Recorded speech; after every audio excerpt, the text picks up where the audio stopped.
നമസ്കാരം. Raf talk ഫുട്ബോളിലേക്ക് അവർക്കും സ്വാഗതം. ഇതല്ല ഞാൻ നടത്താൻ ആഗ്രഹിച്ച പ്രകടനം, പക്ഷേ ഫുട്ബോൾ ഇങ്ങനെയൊക്കെയാണ്.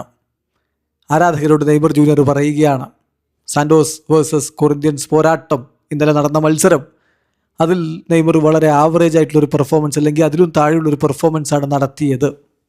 അതിനെക്കുറിച്ചാണ് താരം ഇപ്പോൾ പ്രതികരിച്ചിരിക്കുന്നത്. അദ്ദേഹം തൻ്റെ സോഷ്യൽ മീഡിയയിലൂടെ ആരാധകരോട് പറയുന്നു, ഇതല്ല നമുക്ക് വേണ്ട റിസൾട്ട്. ആൻഡ് സർട്ടൻലി ഇതല്ല ഞാൻ കളിക്കാൻ ആഗ്രഹിച്ച മത്സരം, ഇങ്ങനെ കളിക്കാനല്ല ഞാൻ കരുതിയത്. പക്ഷേ ഇതാണ് ഫുട്ബോൾ. നമുക്കെല്ലാ മത്സരങ്ങളിലും നല്ലപോലെ കളിക്കാൻ പറ്റിക്കൊള്ളണമെന്നില്ലല്ലോ. It is not possible to play well in every match. എല്ലാ മത്സരത്തിലും നന്നായിട്ട് കളിക്കുക എന്നുള്ളത് സാധ്യമുള്ള കാര്യമല്ല. ഇമ്പോർട്ടൻ്റ് ആയിട്ടുള്ള കാര്യം എന്താണെന്ന് വെച്ചാൽ നമ്മൾ വർക്ക് തുടരുക എന്നുള്ളതാണ്.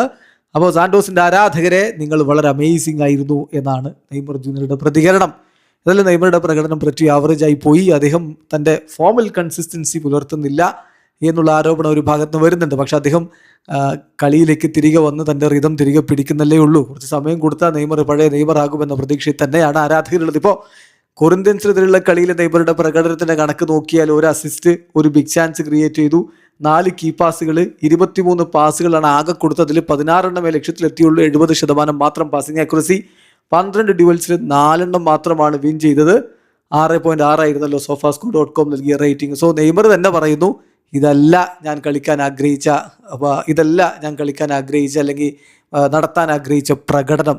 തീർച്ചയായിട്ടും ഫുട്ബോൾ ഇങ്ങനെയൊക്കെയാണ്, ഇനിയും വർക്ക് ചെയ്ത് മുന്നോട്ട് പോകുമെന്നുള്ളൊരു പ്രതീക്ഷ അദ്ദേഹം പങ്കുവെക്കുന്നു. ഏതായാലും ഇന്നിപ്പോൾ എല്ലാവരും ഉറ്റു നോക്കുന്നത് നെയ്മർ ജൂനിയർ ഫിസിക്കലി ഓക്കെ ആണെങ്കിൽ ആഞ്ചലോട്ടി അദ്ദേഹത്തെ ടീമിലേക്ക് എടുക്കില്ല എന്നാണ്. രാത്രി 12 മണിക്കാണ് ബ്രസീലിൻ്റെ കോളപ്പ്. Just wait and see. Video അവസാനിക്കുന്നു. ഫുട്ബോൾ ലോകത്തെ കൂടുതൽ വിശേഷങ്ങളുമായി റാഫ് ടോക്സിൽ എത്താം.